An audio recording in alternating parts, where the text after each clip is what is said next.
guys ready? All right, mic check, 1, 2, mic check.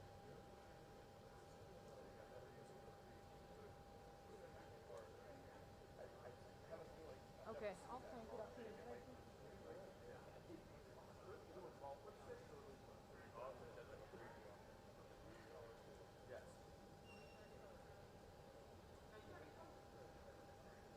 Okay, here, microphone check, 1, 2, 1, 2, microphone check.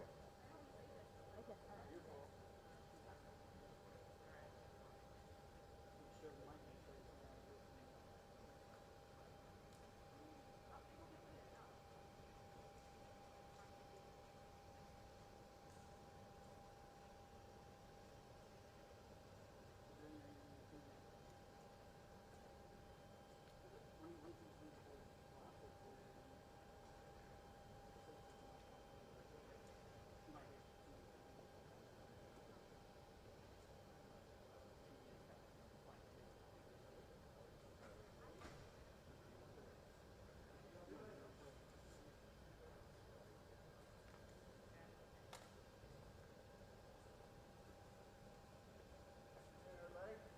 How's it going, Governor?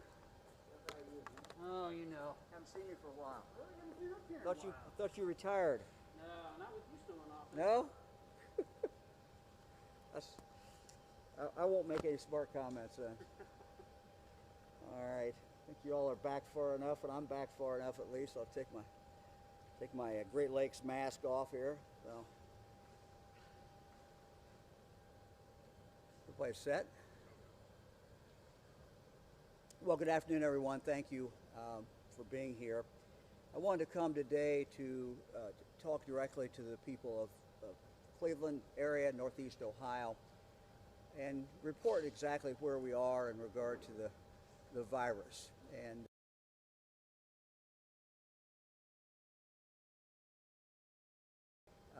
people of Northeast Ohio have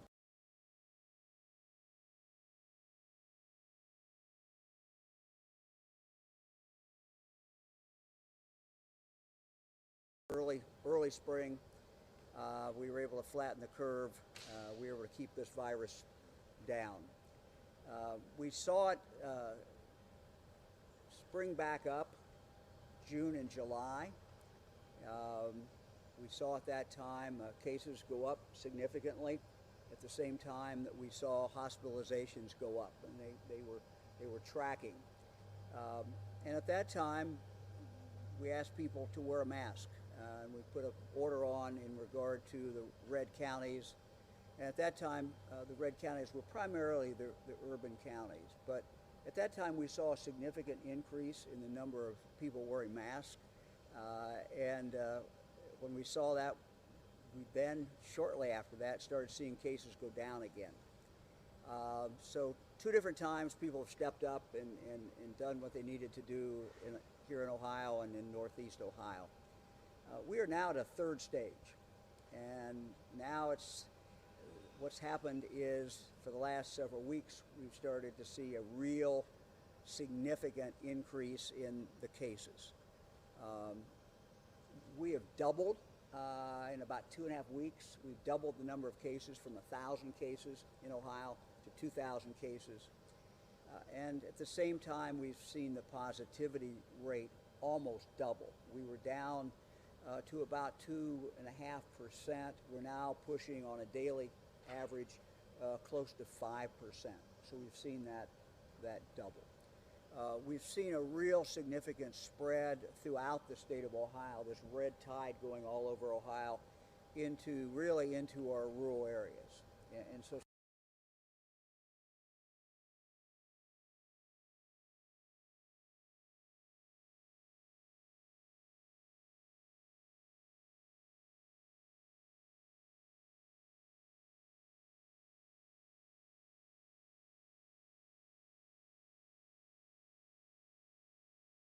counties are rural counties.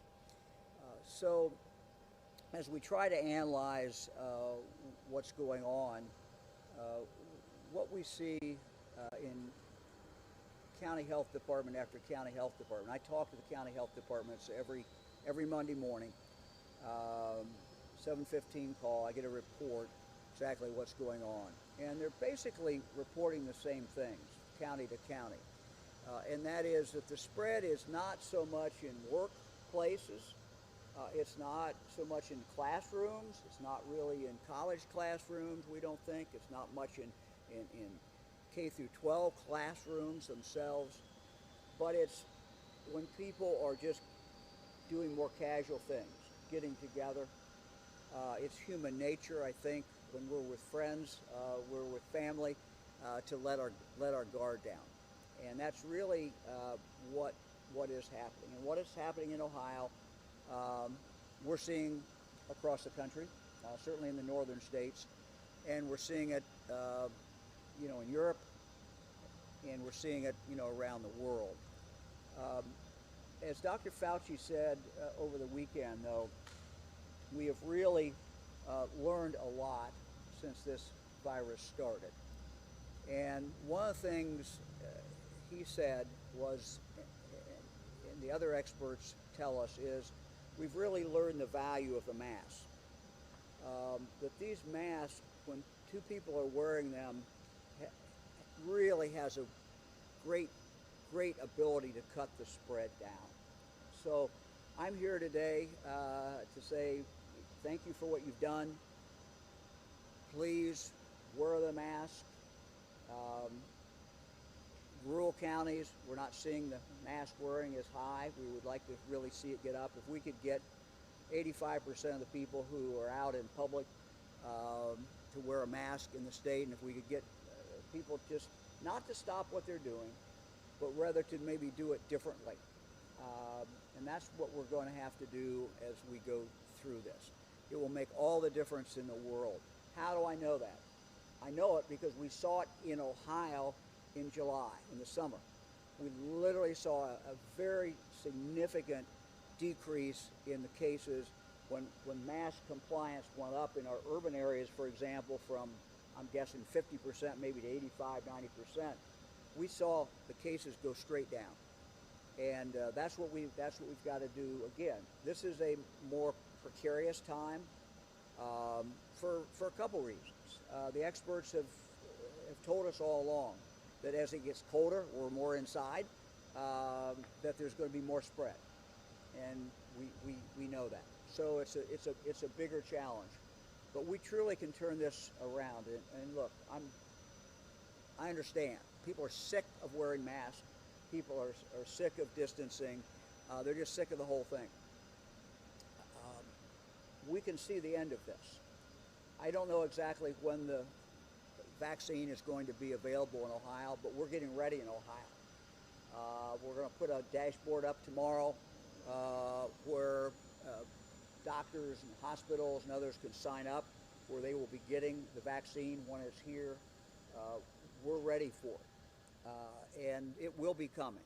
And when it comes, we're going to start with the most vulnerable people. We're going to start in our nursing homes. We're also going to start with our first responders. We're going to start with medical people who are literally on the front line. And I think once people see how that goes, that people are going to be very willing to have the vaccine, and we're going to reach what the doctors refer to, or the health experts, as the herd immunity. I like community immunity better, since we're not animals, but we're going to have that, and that's going to come. And when we get that, we're going to be out of this. But we've got a few months ahead of us where it's going to be tough. And the good news is we can slow this thing down dramatically. So wearing a mask, keeping distance, this is how we keep kids in school.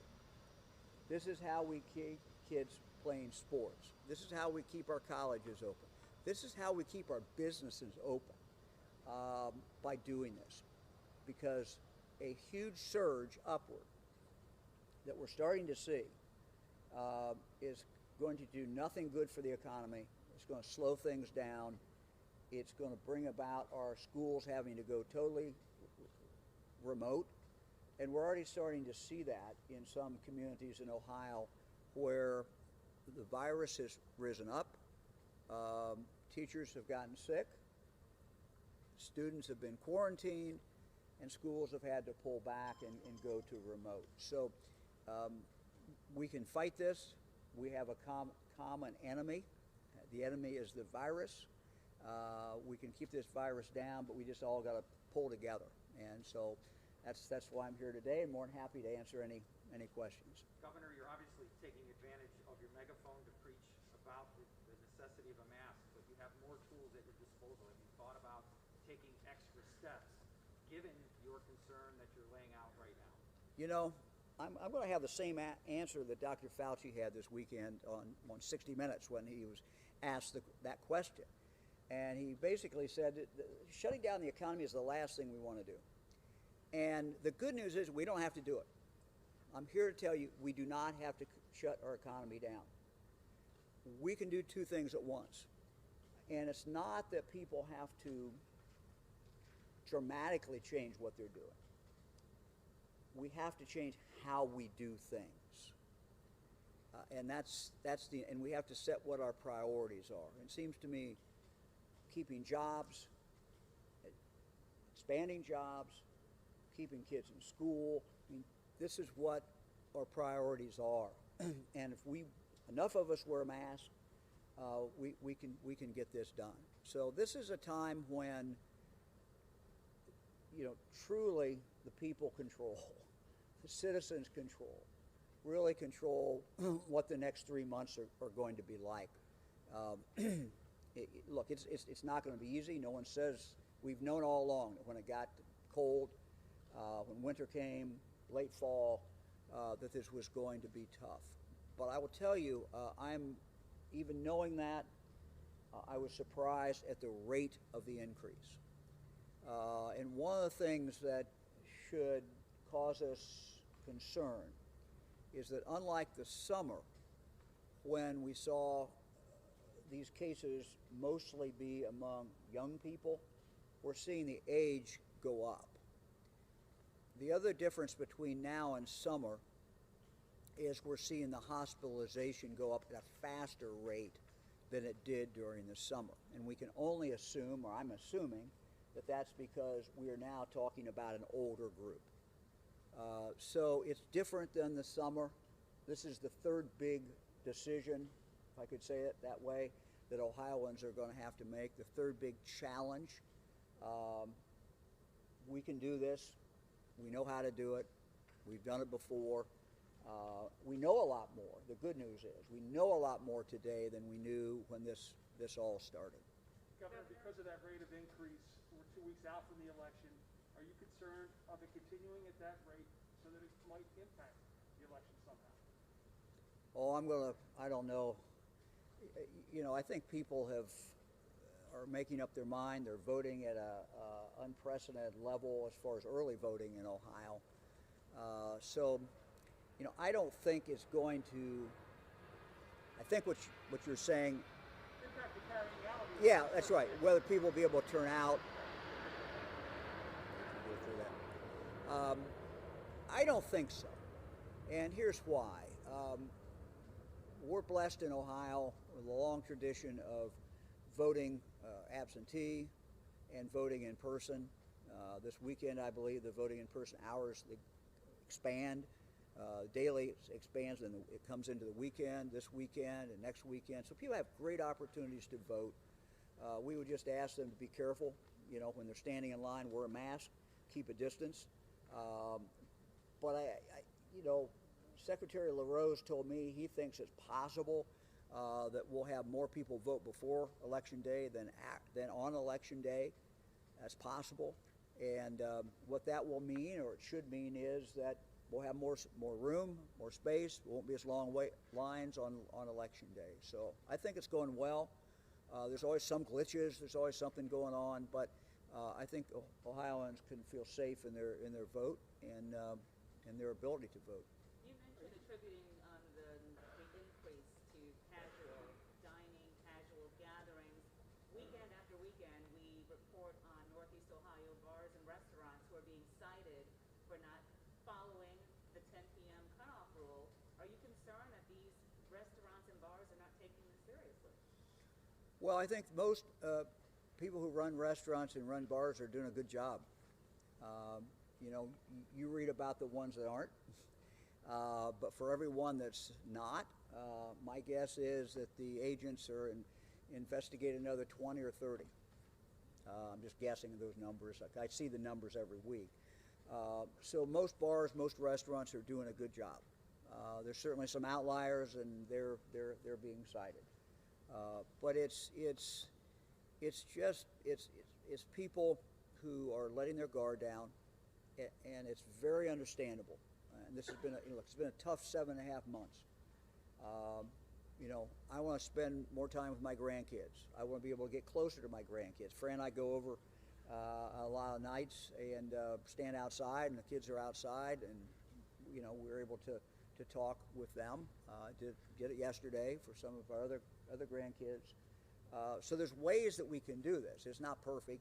It's not what we want. Our daughter, we have 2 daughters who are going to have babies. One in December, one in November, and 2 of our daughters got together and had a shower for one of our daughters who's going to have a baby, and they did a drive-through shower. It was different, but it seemed to work pretty well. Everybody seemed to be okay, and a couple people even said, hey, that's a great way to have a shower. Let's do all showers like that in the future. So there's just ways of doing this that we can do. But so it's not so much what I'm going to do about shutting something down. It's really about what happens when this spreads out and schools can't put enough teachers in the classroom, or there's too many kids quarantined, and you know, these are things, and then people get scared about going out, and they don't go out and shop, or they don't go to a restaurant, or they don't go to a bar, and that the economy just will start really contracting. And so we don't want to see that. We think we can do 2 things at once. We know we can do 2 things at once, and so that's what I'm asking the people of Northeast Ohio to do. Is why I'm here today. Speaking of the economy, because this has become such a politicized issue with the election coming up, are you at all concerned that, you know, following the election, people may let their guards down, kind of thinking, hey, the worst of it is over along with the election, or even politicians, you know, aren't taking as much action on it anymore because, you know, they are frankly not facing any kind of electoral consequences? No, I don't think it's going to matter. I mean, you know, I don't think the coming and the going of the election it's not going to change the virus. The virus still is our enemy before Election Day and after Election Day. We have a common enemy. Democrats, Republicans, Independents, you know, whoever. This is our common enemy, and we got to continue to battle. And as I said, the good news is the end is out there. I mean, we can see the end. We just don't know exactly the day it's going to be or the month it's going to be, but it's coming. Vice President Pence will be back in Cincinnati on Wednesday. He was in Columbus last week. Not very much social distancing. About a third wearing masks that I could see. Should they not be having these rallies in Ohio given the spike that we're seeing? Well, our message has been consistent, and whether we're talking to protesters, whether we're talking to any of the political candidates, whether it's for local office or for presidency, and that is be careful.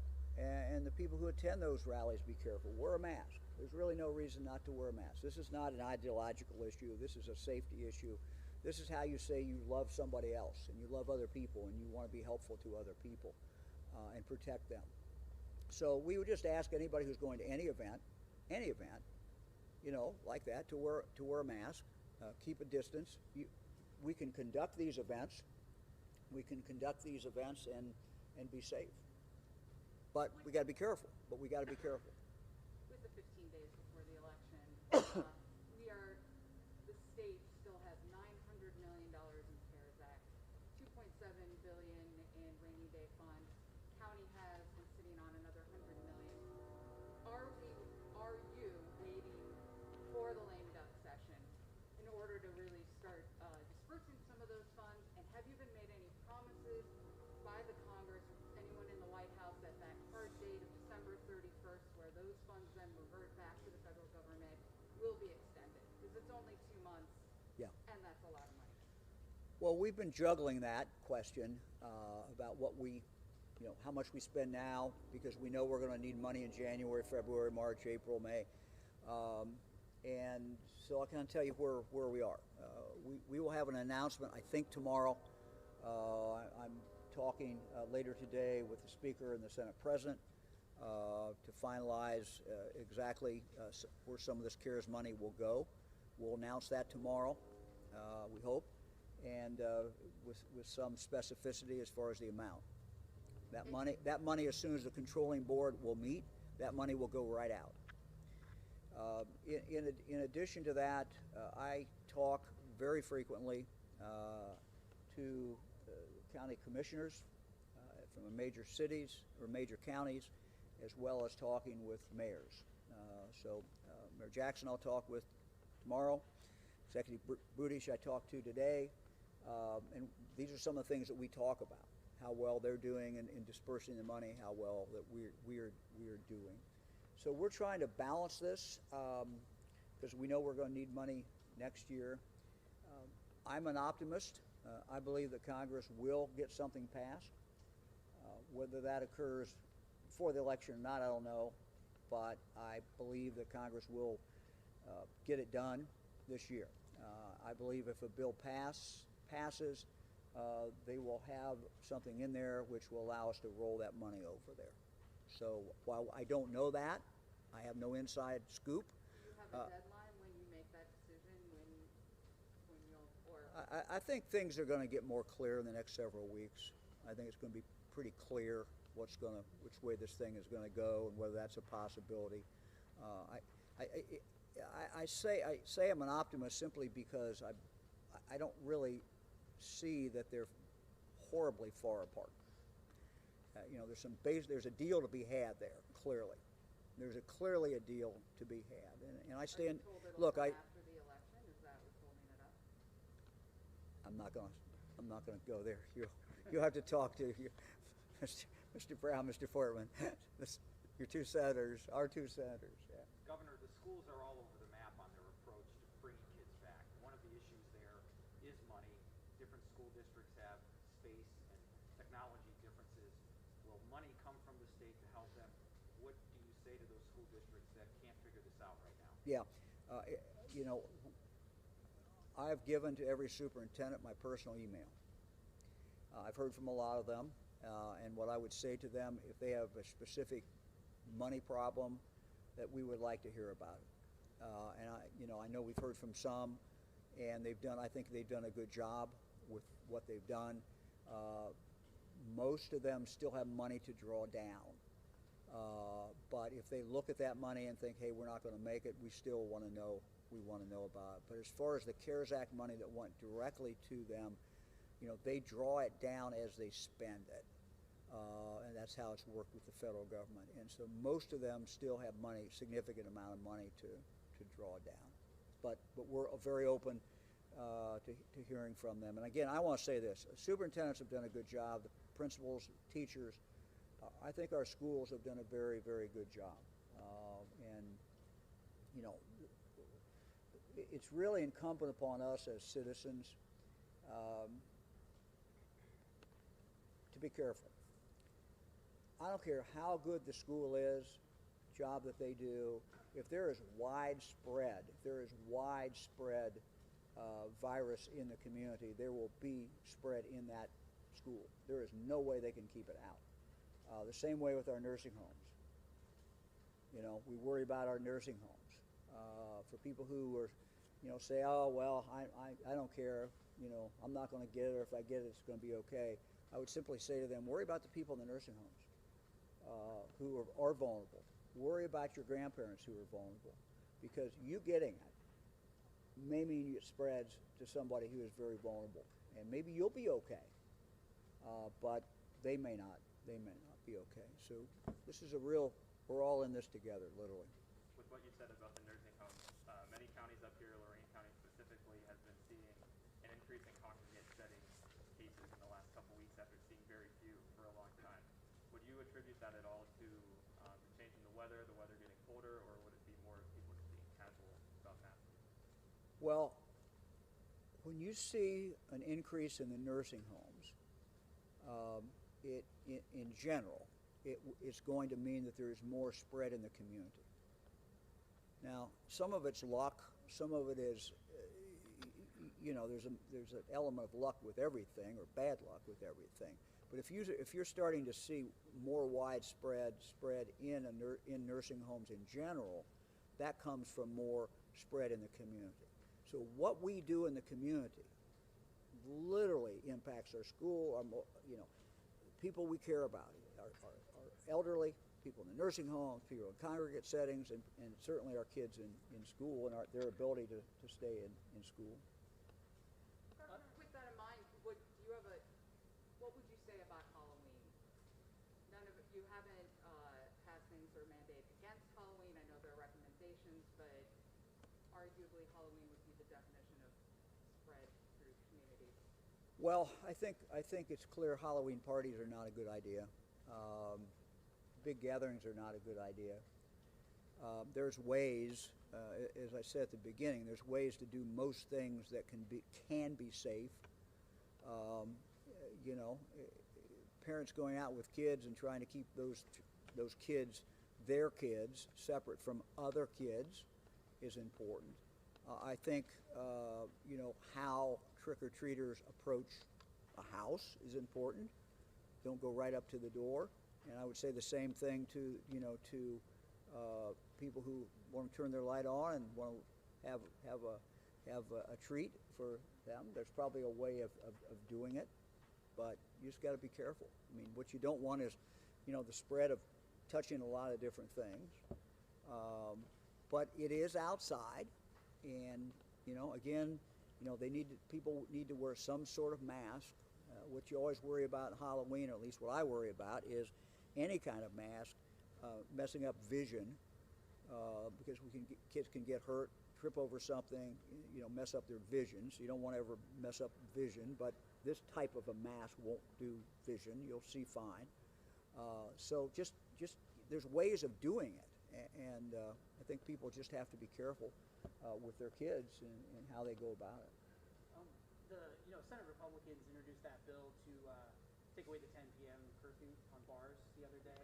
There's been a lot of bills introduced. Well, that's what I'm wondering is we're 8 months into this, and you keep facing pushback, and particularly from within your party, bills or whatever. Some a little more zany than the others, such as people want to indict you or whatever. But I'm just curious for your thoughts, given we are 8 months into this, we do have a generally okay idea of what works, how to prevent spread, but you do keep facing this pushback. I mean, I'm just curious for your thoughts on it. I mean, are people still in government specifically not taking this seriously enough? Well, look, everybody has a different opinion, and everybody approaches things differently, and I'm going to continue to do what I need to do two things: keep our economy going, and keep Ohioans safe. I think we can truly do both.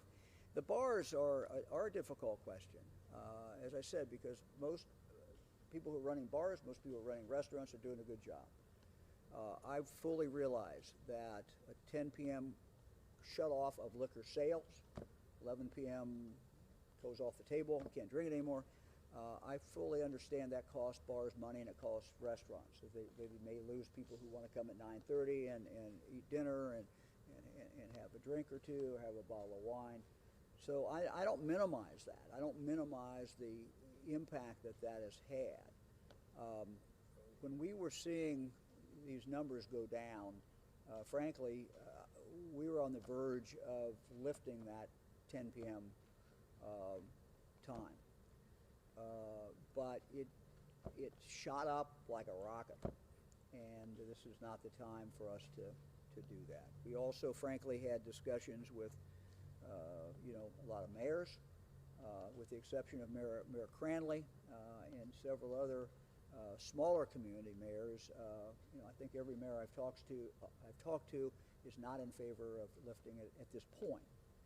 Same way with the university presidents. I've talked to the public university presidents in Ohio specifically about that issue, and to a person, they were not in favor of lifting that time. So they're the ones who are on the ground, along with the mayors and others, and we do not have the ability in Ohio, we don't think, Lawyers tell me to have one set of rules one place and another set of rules somewhere else. So for now, we're going to stay at 10 o'clock. Governor, are you worried about social distancing in all of the Jewish day schools that have reopened, and is the state able to monitor that? Well, I'm worried about social distancing anywhere. I think by and large our schools have done a very good job. Some schools have, for example, we have grandchildren some of our grandkids opened up school 5 days a week. We had other ones online. We had some hybrid, all over the place. But we have one school, for example, where some of my grandkids go, where they just went, since Greene County, our home county, went red. They went from full time to half day every day. And so what that means is they're going to have half the kids in each class, so they'll be able to spread out more.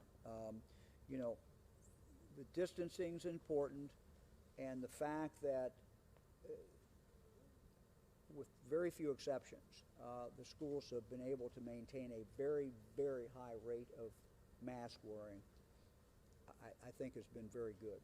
So we're always watching and seeing what's going on, but I don't have any reason to think that will not continue.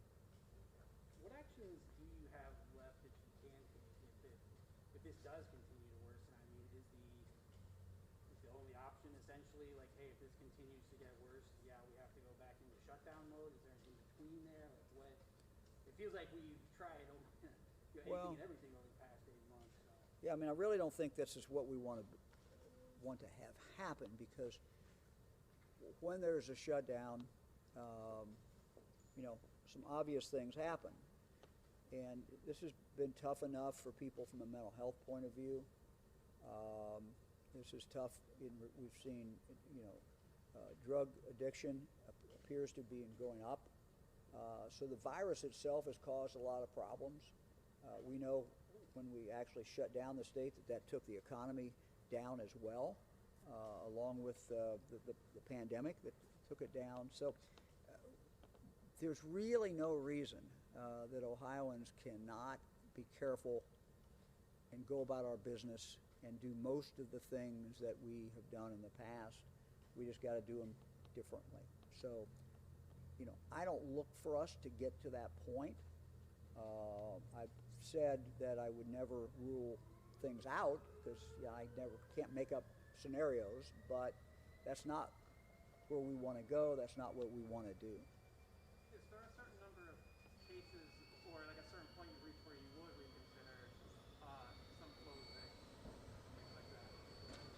Well, look, this thing is going at a very high rate, and we can slow this down. In fact, we not only can slow it down, but we can take it down. I mean, if you look, this is a printout of we are now, if you look at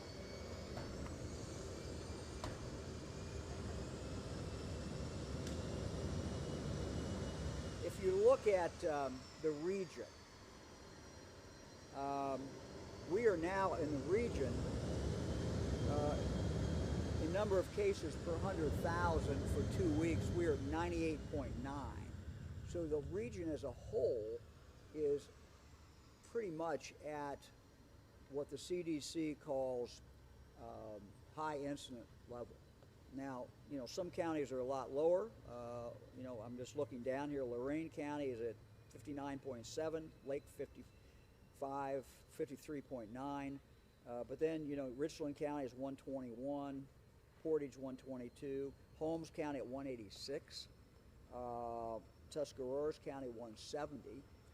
So, the higher this number, and we put this out every single day, so you can see it every day, but it goes back every day 2 weeks, and how many cases, and how many cases then per 100,000 population. So we do have some counties in western Ohio that are almost 400, some at 350. So this region, by and large, has been doing pretty well, but now we're seeing a change. We're seeing a significant change all over the state of Ohio. Governor, are you speaking in other counties that have this high incident? Why here today? Why on a plane? Yeah, yeah. I started in Columbus. On Friday, I went all along the Ohio River into basically the West Virginia media markets that go into Ohio, and ended up in Cincinnati. And then prior to that, I spent a day starting in Toledo, Lima, Dayton, and I've also done this in the Mahoning Valley as well. So I have a couple more the smaller media markets to go to, but I'm basically going around the state, and just because I want to talk directly to the people in the area and look at the data that is going on. And again, I just want to say that people of Cuyahoga County, people of Northeast Ohio have done a good job. We just now got to get back up and do it again. That's what it's going to take. With the Northeast Ohio data, both Cuyahoga County and Summit County have 5 of the 7 indicators met, and the 2 that aren't met are hospital admissions and ICU bed capacity. However, both Summit, Cleveland in particular, both Summit and Cuyahoga County have high capacity healthcare. We have the clinic, we have UH, we have all these hospital systems. Is there any skewing? Do your experts worry at all that the numbers are actually worse? It looks worse up here, and that we're just kind of being skewed because we have this healthcare capacity? Well, we do have great healthcare capacity here, but also we got a high population too. We got a lot of people that live. If you look at these counties, and the way we've got this the state designed is in 3 major areas. So the Cleveland Hospital ultimately could be responsible for people from this whole range of counties. I think it's really we ask people to look at 2 things, and these are just indicators. What color is your county, and how many cases per 100,000 did you have in the last 2 weeks? If you look at those 2 things, you get a pretty good idea what's going on. And what we're seeing now is that increase, and it's a fairly rapid increase. It's a rapid increase. So, okay. When you look at the contact tracing from up here, or just anything that's kind of shown, you talk about weddings a lot on the daily briefings. Is there any other kind of activity that is kind of specific to Northeast Ohio that is maybe causing this rise, like something that? No. The interesting thing is that the type thing that's occurring in Northeast Ohio as far as spread is across the state. I mean, we don't see a huge difference. And it's informal settings. It's people laying their guard down. It's human nature. So no, I don't see anything that is specifically unique. Since you mentioned tracing, I would make one more appeal, and that is our health departments are doing a really good job, but they need help. And so when the health department contacts you, please help them. All they're trying to do is cut this virus off. This virus can only spread by our help from person to person. We know now today that it's primarily by air, and that's how it spreads. So, being able to figure out where someone who has the virus, we know they have the virus, who they were in contact with, and then helping that person is really what this is all about. Have you been seeing instances where people are being resistant to that? Yeah, I mean, yes. I mean, I talked to, as I said, 113 health departments, and sometimes people are reluctant, and we have sometimes parents, who are concerned that their child is going to be out of school, or their child's not going to be able to play sports, and I understand all that. I as a parent and as a grandparent, I get that, but we're in this together, and we've got to, that cooperation is very important. Most people cooperate well. So. You know what the response rate is as far as No, it varies. No, it varies. It varies by county, and I don't have that, but it does. It certainly varies by county. So, okay. Is there a certain region where the tracing response is worse than others? I can't tell you that. I don't know that right off the top of my head. I mean, I think you know, you do see sometimes by county, and you know, I don't. That would not be something that. I mean, I'm looking down at this list, and I'm seeing a couple counties where I know it's been a problem, but by and large, it's not. But a couple of the county health directors, as I look at the counties, have mentioned to me, hey, we've got some real resistance. And again, just would ask people to please help them. These health departments are they're doing a very good job. They've got a very, very tough job, and then they got a ways to go. Okay, last. Do you think that resistance is contributing at all significantly to the increase in spread that we've seen? I mean, you mentioned that particularly in rural counties where a lot of the spread is happening. Is Well, contact tracing a part of that? the Health departments can't follow. the ability to contact trace is an essential part of what we have to do every day. And so when the health department can't contact trace, can't do what they need to do, that causes spread. But I wouldn't attribute our spread to that. You know, it doesn't help, makes it worse, but by and large, people are being cooperative. So we thank them for that. Thank you all very much. Good to be with everybody.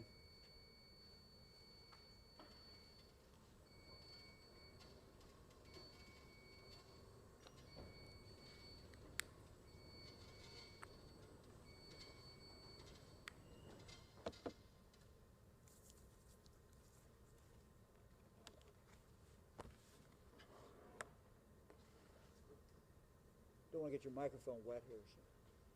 Okay. See y'all. Thank you. We will.